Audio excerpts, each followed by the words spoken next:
tous, je suis ravie de vous retrouver pour une nouvelle édition sur Monaco Info. Voici les titres qui seront développés dans ce journal.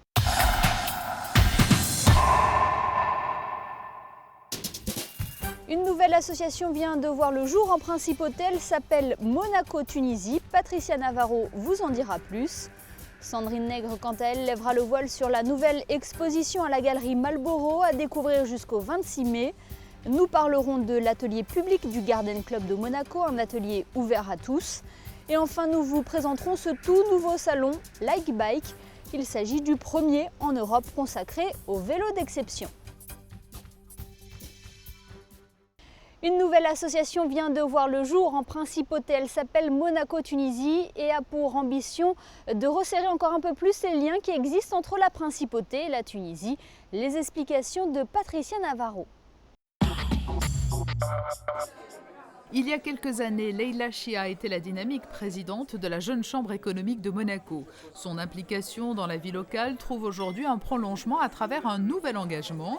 Elle a en effet décidé de créer avec plusieurs autres personnes originaires comme elle de l'autre côté de la Méditerranée, une association qui unirait ces deux pays de cœur, Monaco et la Tunisie. L'association est extrêmement ambitieuse parce qu'on va être dans tous les domaines. On ne veut pas refuser une action qu'on pourrait peut-être mener à bien.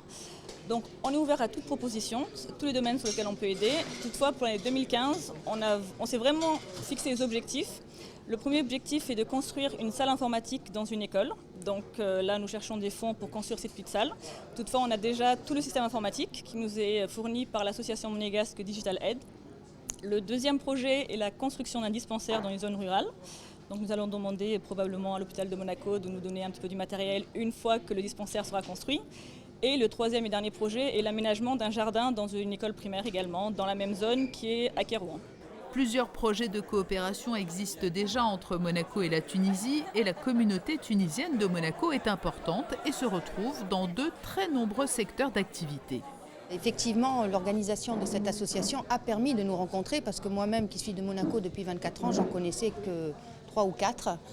Ce sont essentiellement, il y a des chefs d'entreprise dans le domaine de la banque, des sociétés privées, des transports comme la présidente, mais aussi des sciences comme moi-même. Donc ce sont plutôt des cadres, on va dire, et qui ne se connaissaient pas forcément tous. Donc c'était effectivement très important pour nous. On avait tous envie de démarrer quelque chose sous l'impulsion de Leila, c'est vrai. Et on a obtenu une adhésion quasi immédiate de tous les Tunisiens de Monaco et pas seulement les Tunisiens puisque je rappelle c'est l'association Monaco-Tunisie donc de renforcer les liens qui nous unissent, de nous aider, d'aider les Tunisiens plus que jamais aujourd'hui. La présentation de cette toute nouvelle association est intervenue au lendemain de l'attentat qui a coûté la vie à une vingtaine de touristes en plein cœur de Tunis. Une raison de plus pour les responsables de l'association d'inciter le plus grand nombre à se tourner vers la Tunisie et tendre la main à un pays en proie à de nombreuses difficultés et dont le secteur presque vital du tourisme peine à se relever. Dans le reste de l'actualité, en bref et en images. Le ministre d'État a visité les locaux du laboratoire Technipharma situé dans le quartier de Fontvieille. À cette occasion, il était notamment accompagné du conseiller de gouvernement pour les finances et l'économie, Jean Castellini. Technipharma est un laboratoire pharmaceutique qui emploie une vingtaine de personnes en principauté, spécialisé dans la commercialisation de plusieurs médicaments. Il réalise un chiffre d'affaires de 6,5 millions d'euros chaque année. Plus que quelques semaines avant le coup d'envoi de l'exposition universelle de Milan, vous avez pu découvrir dernièrement sur Monaco Info l'avancée des travaux dans la capitale lombarde. Parallèlement à cela, Monaco Interexpo et la Croix-Rouge monégasque viennent de recevoir un soutien prestigieux. Le club des chefs est officiellement devenu ami du pavillon de Monaco et partenaire du futur centre de formation et d'hébergement de Lumbila en Afrique. Et ce grâce au sponsoring de l'agence immobilière monégasque Lopez de la Ossa et Franco. L'association présidée par le chef Garcia regroupe 24 grands chefs de cuisine, de chefs d'État. Ce soutien se traduira par sa présence à Milan, mais aussi par l'apport de son expérience et son réseau au projet de seconde vie du pavillon en Afrique. A noter qu'une autre convention de partenariat a été signée à l'hôtel Fairmont mardi. Sonema, une société de services spécialisée dans le domaine des réseaux d'entreprises, s'est également engagée avec Monaco Interexpo pour cet événement en Italie. Et enfin, le Conseil national a tenu sa conférence de presse de printemps. Le président Laurent Nouvion et plusieurs conseillers de la majorité ont présenté les textes sur lesquels ils planchent et qui seront abordés en séance publique les 27 et 28 mai ainsi que les 17 et 18 juin. Lors de cette conférence, le président du Conseil national est notamment revenu sur l'adoption par la commission de suivi de l'Assemblée parlementaire du Conseil de l'Europe d'un projet de résolution recommandant la sortie de Monaco de la procédure de post-suivi. L'éducation, l'urbanisme, la protection du patrimoine ou encore le logement ont également été abordés lors de ce rendez-vous avec la presse. Un mot à présent sur le Téléthon. Chaque année, vous êtes nombreux à vous mobiliser pour ce bel élan de générosité. La semaine dernière, Philippe Boisbouvier, coordinateur de l'événement Principauté, a tenu néanmoins à faire une mise au point. Il est au micro de Frédéric Hélion. On a été très surpris d'entendre des bruits qui disaient ou qui laissaient croire qu'il n'y aurait plus de Téléthon à Monaco, chose qui est totalement infondée. Le Téléthon aura bien lieu en 2015 et je peux aussi vous rassurer les années suivantes aussi, parce que si la recherche avance, si la recherche, grâce au don du Téléthon, a pu faire de grands progrès, il y a malheureusement encore beaucoup trop de maladies qui attendent, de malades qui attendent un traitement. Et pour certaines maladies, juste ne serait-ce que de déterminer quel est le gène qui est la cause de ces maladies. Donc il y a encore énormément de travail. Les chercheurs ont besoin d'énormément d'argent pour continuer leur travail. Le record sur Monaco a été aux alentours de 150 000 €. Ça s'est produit il y a quelques années. Cette année, je n'ai pas de chiffres à vous annoncer puisqu'il est encore trop tôt. Traditionnellement, cette annonce se fait une fois que tous les comptes sont terminés. Les comptes, il y en a certains que l'on détient, d'autres qui sont centralisés au niveau des appels téléphoniques qui sont en France. Et donc nous aurons cette information plus ou moins à la fin du mois d'avril. Nous vous présentons régulièrement les expositions proposées sur le territoire monégasque. Aujourd'hui, direction la galerie Malboro sur le quai Antoine Ier pour une exposition riche en couleurs. Vous allez comprendre pourquoi dans ce reportage signé Sandrine Nègre. Certains artistes sont fascinés par une couleur en particulier et multiplient les monochromes. Carlos Cruz Diez n'est pas de cela. Il les aime toutes. L'artiste franco-vénézuélien est connu pour être un représentant majeur de l'art optique et cinétique. La trentaine d'œuvres récentes exposées ici, peintures, sculptures, installations, permettent de plonger dans son univers très coloré. On a eu l'année dernière une très belle exposition de bijoux d'artistes et c'était la première fois qu'on présentait un dialogue entre les bijoux et les œuvres de ces artistes-là. Et c'était donc avec le designer espagnol Chus Burres qui avait collaboré et qui continue de collaborer avec beaucoup d'artistes espagnols entre autres, mais aussi beaucoup d'artistes d'Amérique latine et beaucoup d'artistes de l'art cinétique. Et il avait donc collaboré pour des bijoux avec Carlos Cruz Diez et on a eu une œuvre dans l'exposition. Donc c'est cette rencontre qui s'est faite avec la famille, avec l'atelier Cruz Diez à Paris. Moi j'ai prolongé un peu ces connexions et ces rencontres et puis petit à petit, voilà, je leur ai proposé de venir voir la galerie. Il a commencé à voir la couleur dans les années 50. Dans les années 50, il a fait expérimenter avec une feuille de papier rouge qui se reflétait sur le blanc. Alors il a vu là une possibilité de faire que la couleur soit dans l'espace, que la couleur colore l'espace. Alors depuis tellement d'années, il essaye de prouver que la couleur n'a pas besoin de forme pour exister et qu'elle interagit avec le temps, le mouvement, et puis tout est coloré. Entre nous, on ne se rend pas compte, mais il y a une couleur qui est dans l'espace, on ne se rend pas compte. Demain la Chine, aujourd'hui Monaco, le travail de Carlos Cruz Diez est à l'honneur dans de nombreux pays. L'artiste vit et travaille à Paris où l'on peut découvrir ses œuvres. Beaucoup d'entre elles sont visibles également à New York, Houston, Londres ou encore Cologne. Ce qui est étonnant avec Cruz Diez, c'est que c'est quelqu'un qui a toujours eu la même obsession, celle de la couleur. Une couleur qui d'ailleurs est d'autant plus extraordinaire qu'elle n'existe pas et qu'il la fait jaillir à travers tous les moyens, mais on s'aperçoit que finalement, sur la longue carrière qui est la sienne, il a rejoint la problématique de la plupart des grands peintres contemporains. C'est-à-dire que son rapport à la couleur, c'est un rapport que Matisse a mis en œuvre au début du siècle. Mais quand on voit les travaux qu'il fait aujourd'hui avec ses couleurs immatérielles et ses projections lumineuses, on voit qu'il est aussi proche de Marcel Duchamp qu'il l'a été autrefois de Matisse, par exemple.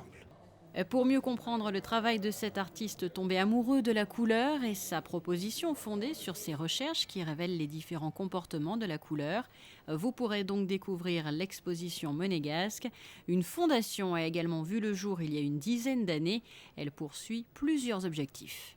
Et l'idée, c'était d'avoir une collection d'une 60aine d'œuvres qui soient préservées, qui restent ensemble dans le temps, qui représentent un peu toutes les époques de sa recherche sur la couleur, de façon à pouvoir faire une rétrospective. De fait, on en a fait une avec une partie de cette collection, mais pouvoir aussi les prêter pour des expositions un peu historiques. Et à part ça, nous nous occupons aussi des authentifications, puisque nous avons une grande partie des archives de toute l'œuvre. Et puis nous faisons aussi quelques programmes éducatifs pour les jeunes.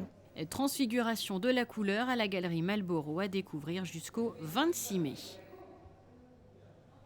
Le Garden Club de Monaco propose des cours d'art floral à ses membres, mais pas seulement. Les amoureux des fleurs qui ne font pas partie du club peuvent aussi participer à différents ateliers. Sandrine Nègre vous l'explique dans ce reportage.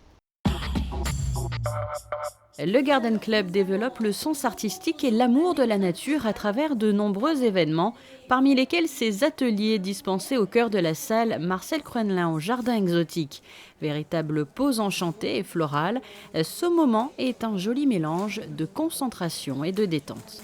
Le Garden Club a été créé en 1968 par la princesse Grace, qui était une grande amateur de fleurs, mais seulement de fleurs, mais de bouquets, de nature en général.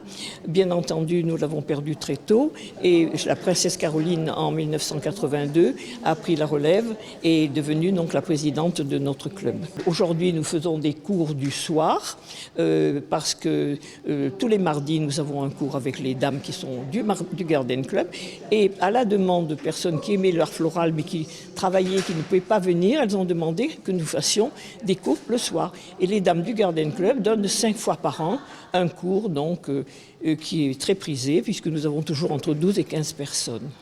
Voilà. Bien entendu, nous sommes toutes très férues de fleurs. Nous sommes très difficiles pour les fleurs parce qu'on est toujours à essayer de faire quelque chose de nouveau. L'art floral a énormément évolué. Une invitation à la rêverie aussi à travers les termes employés. Orchidée de Singapour, travail en étoile, oasis. Ici, rien n'est laissé au hasard. Les compositions sont imaginées bien à l'avance et les éléments choisis avec soin. Les conseils prodigués par Monique et Daniel sont appliqués par l'ensemble des participantes. Et pour parvenir au résultat final, les gestes sont minutieux et précis. Ça, c'est et ça va comme ça.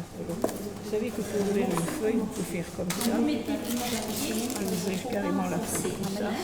Il vaut mieux que vous coupiez quand même un petit bout. Et vous êtes parti au milieu. Oui. Donc comme ça, ici, vous le tenez là. Nous avons choisi comme thème l'écrin floral, c'est-à-dire le coffret à bijoux dont les fleurs, bien sûr, seront les bijoux. Alors, pour réaliser ce coffret à bijoux, donc cet écrin floral, nous avons prévu 2 demi-sphères de polystyrène.